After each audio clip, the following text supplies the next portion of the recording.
last night she was in her bedroom and she said, I found you so weird that I thought you might creep in the middle of the night and murder me.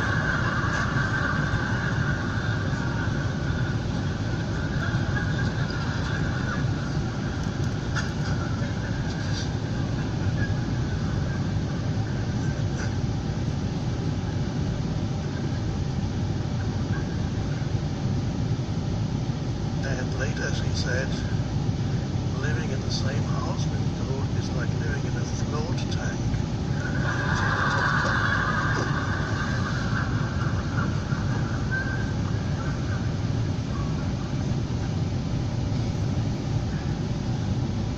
I think she learned a lot, not so much through me explaining things to her, just like being there.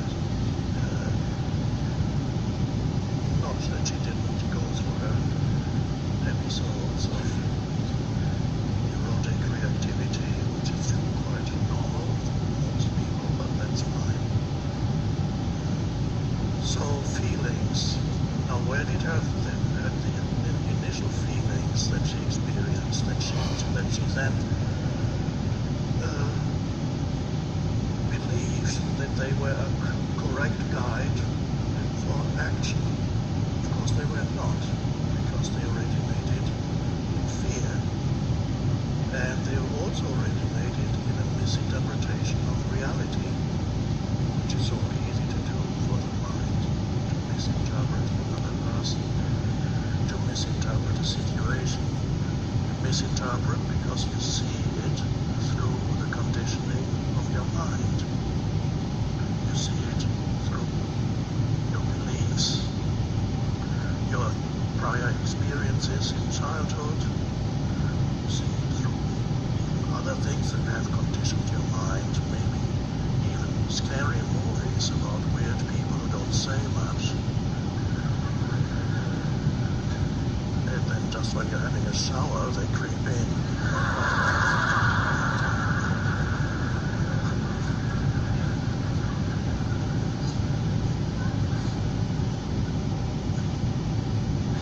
So it is not, therefore it's not that easy often to say, where does this feeling that I have arise?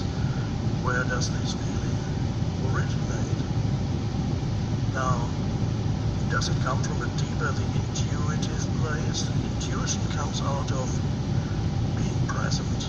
Intuition does not come out of the conditioning of your mind. So, if you have an intuition, also, it is usually not tainted by negativity, such as anger or fear. So, there's something certain about it. There is a quiet strength behind your feeling, a quiet strength. There's not a nervous energy behind your feeling. There's more. You just know this is right. You may not be able to explain to yourself or others why. It has a different quality. There's a more peaceful quality to it. Now, let's just imagine, to come back to the story that happened with this young woman. Of course, it could have been that theoretically I could have been a psycho and actually could not be trusted not to kill her. Theoretically, that's possible. So I don't know what the answer to this is, but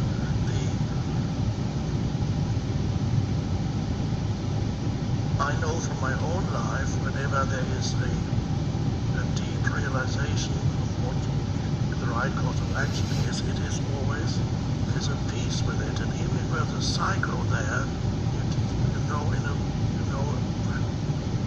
with absolute certainty that this is not right for you. There's an energetic imbalance which comes from a deeper place. But I cannot really explain in words. You have to, through life experience, you have to find out for yourself what the deeper feeling that comes out of presence and is a true intuition, how it is different from something that arises from the conditioning of your mind.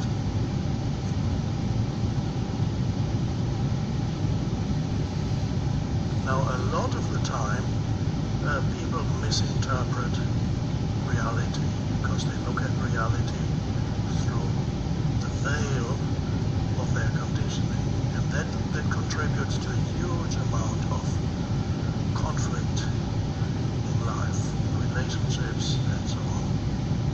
And not only they misinterpret, they add this, what I call unnecessary baggage to situations through their reactivity, which is an ego device in order to strengthen the ego's always deficient sense of identity. So, coming back again to that story, what had happened, if I had reacted in the normal way, becoming angry and accusing her when she said after one night she couldn't stay, and that would have strengthened, it would have come from my ego, it would have strengthened my sense of self, the separate sense of self. And again, if the reaction had been when she finally decided to, after the second night, decided to stay, I could have again said, now I've just spent, well, it wasn't that much, an ad in a local paper, it's relatively cheap, but the ego would have dwelt on that and said, now I've spent that, and all these people that have already said they couldn't come, now they have already found accommodation.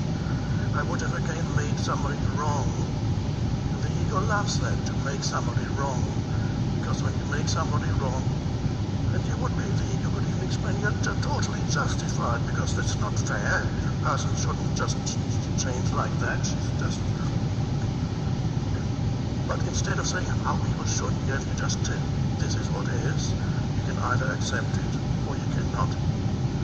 I could have said also, practical terms, that when after the second night she said, I've decided to stay, I could have said, oh, it's too late, I've already found somebody else, or had said,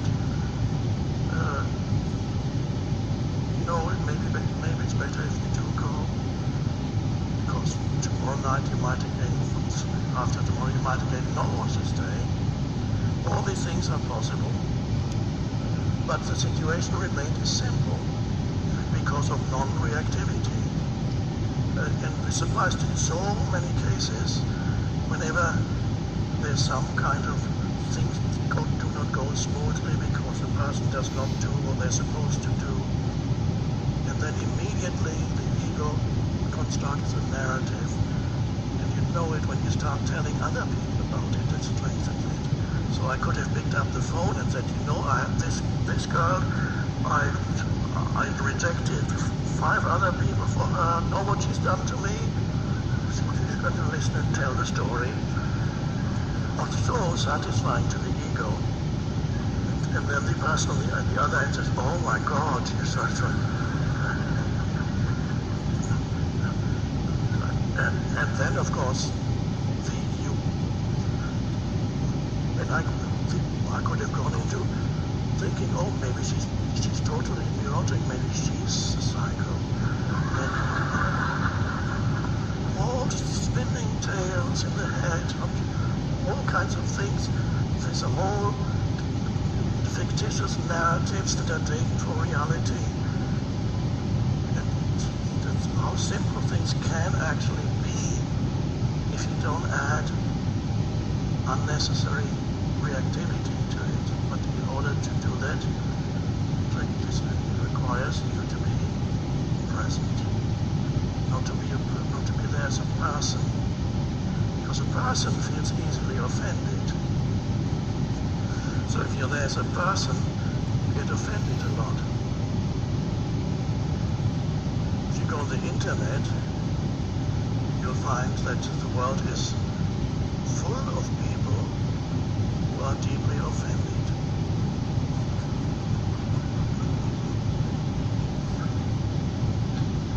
And they can explain why, and it sounds totally reasonable. The ego loves being offended.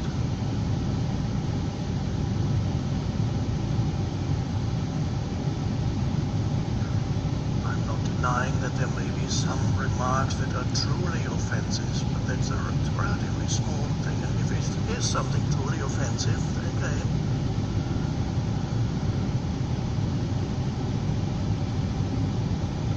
what could he have said?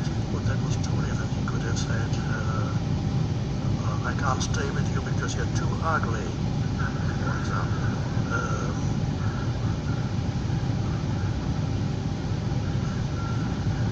Now, to the ego, that would be offensive. Or she might have said, well, she happened to be white, but she could not be white. She could have said, I finally have this feeling I cannot stay with a white male. Okay.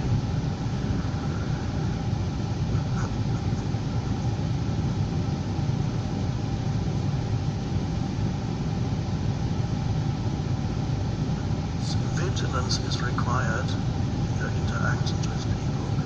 Always the question, am I adding something to the interaction that is unnecessary, that is just there to strengthen my fictitious sense of self, to justify to make somebody wrong? Big thing for the ego. Because if I can make something wrong, there's always an element of victimhood.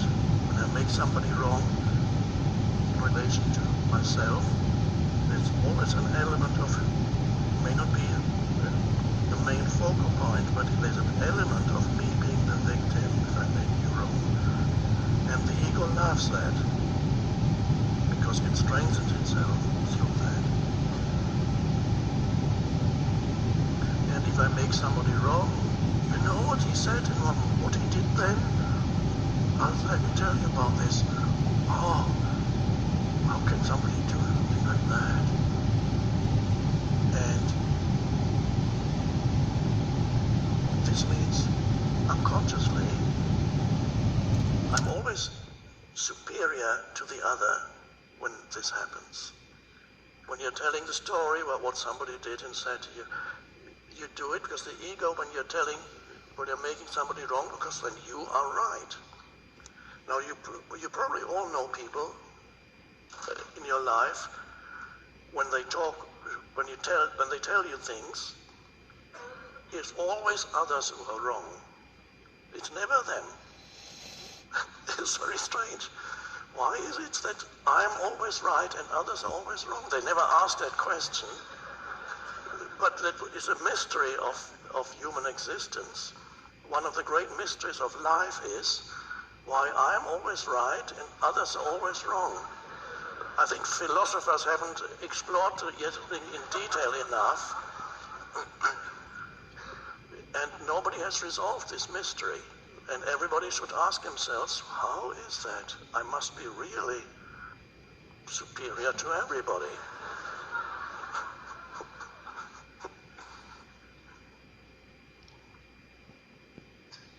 Weird.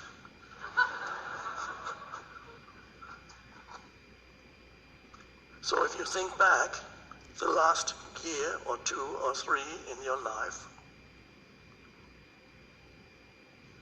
well, I'm actually talking to a group of people here who are much more conscious than the average human, but nevertheless, even here, some of you may find, if you look back the last few years, that whenever there was some kind of argument or conflict, perhaps was it always the others who were wrong? It's very easy to deny somebody's perspective if it conflicts with your own and make them totally wrong. You can also make a group of people totally wrong. An entire group, an entire nation, an entire religion, you can make everybody wrong. It's great. Feel stronger and morally superior.